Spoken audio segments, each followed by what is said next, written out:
தலைவி உந்தன் கண் பார்க்கும் பொழுதே தலைப்பு செய்தி தந்தாயே. தலைப்பு செய்தி புரியாமல் தவித்தே தலைப்பை கையில் தந்தாயே.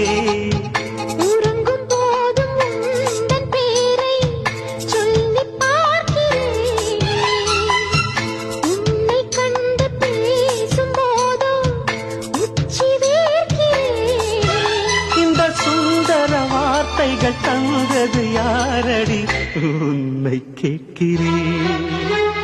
உன்னை தட்ட தென்றல் இன்று என்னை தட்ட சொன்னதொரு செய்தி. உள்ளுக்குள்ளே ஆசை வைத்து தள்ளி தள்ளி போவதென்ன நீதி.